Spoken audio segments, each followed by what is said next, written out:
most unique aspects of living in Gainesville is, of course, attending Gator football games inside the swamp. You know, there's nothing quite like it, of course, being a Gator fan myself, but as our Phil Burns shows us in tonight's special report, a lot goes on behind the scenes to make the swamp so distinctive.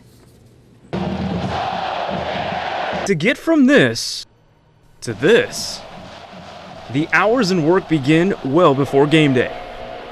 Brian Flood is with the University Athletic Association and is in charge of game day operations. What can we do here at the Swamp to make a game day experience better for fans, for people visiting teams coming into our stadium? The experience that fans receive at the Swamp is second to none in college athletics, but far too often the 90,000 strong sitting in the stands take for granted the hours and workforce required to make the Swamp, well, the Swamp. We'll get in Saturday morning about 7:30.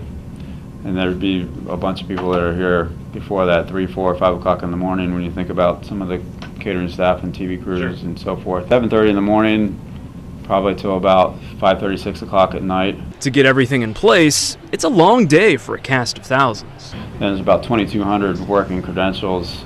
So that's everything from the, obviously the two teams have some credentials that they use on the sideline and bench credentials and so forth, but then you have concession staff, which is a big number of credentials. You think about all the concession stands in the stadium, and they each have, you know, X number of workers in each one. They all have a past, you know, credential working the game. The game day operations crew oversees more than just the setup and teardown on game day.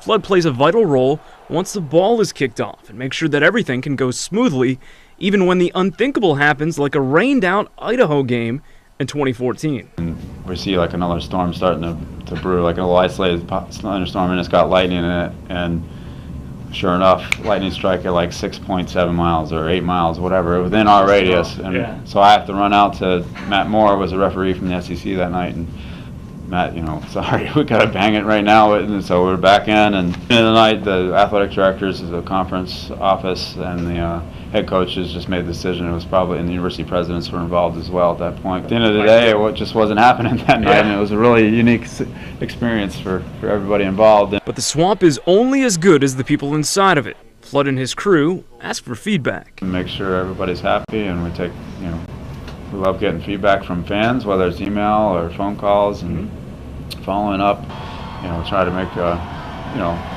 positive experience when they're here. The Swamp may be where only Gators get out alive, but the tireless work of thousands helps make it the heartbeat of the Gator Nation.